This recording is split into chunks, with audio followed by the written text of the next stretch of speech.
शैलपुत्री अर्थात पर्वतराज हिमालय की पुत्री।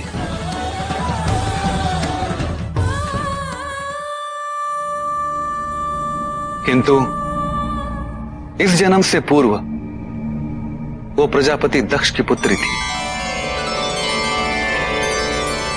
उस रूप में उनका नाम सती था।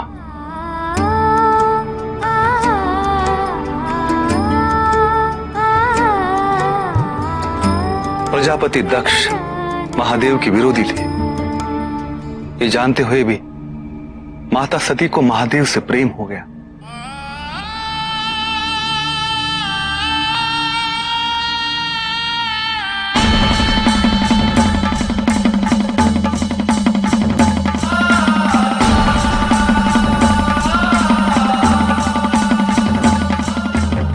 प्रजापति दक्ष को एक कदापि स्वीकार नहीं था।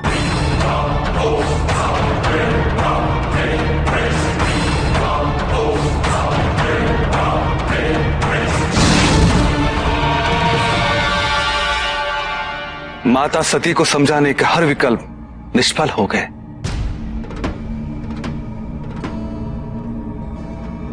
और प्रजापति दक्ष ने माता सती को महादेव से विवाह करने की अनुमति दे दी।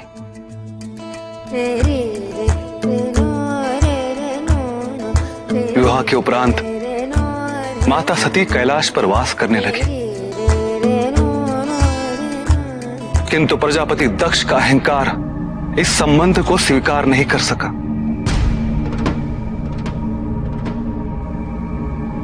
उनका केवल एक ही उद्देश्य था, महादेव का अपमान।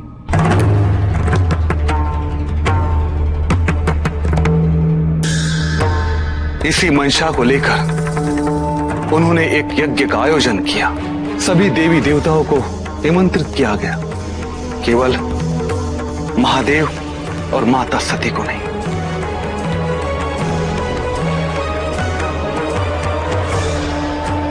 माता सती को जब इस यज्ञ की सूचना मिली, आप नहीं जाएंगे ये मुझे पहले ही समझ लेना चाहिए था, किंतु मैं यहाँ नहीं रहने वाली। हमारा यज्ञ में जाना संभव है, क्योंकि वहां जाने से केवल तुम्हारा अहित होगा। यदि वहां जाने से मेरा अहित होगा तो आप मेरा अहित होने के बाद आइएगा।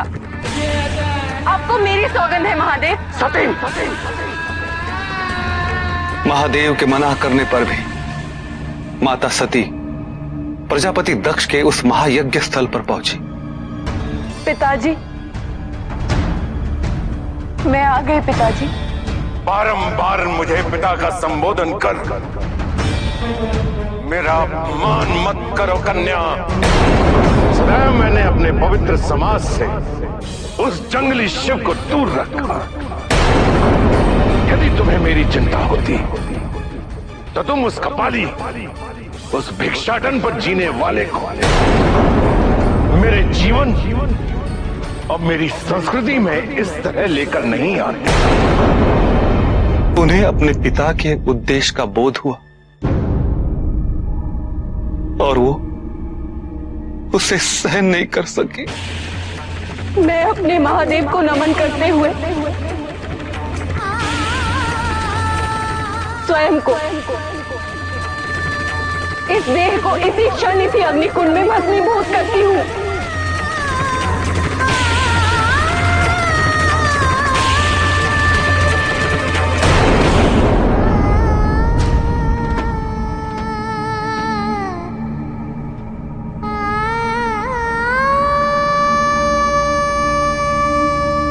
महादेव ने क्रुद्ध होकर प्रजापति दक्ष के अहंकार के अंत हेतु वीरभद्र को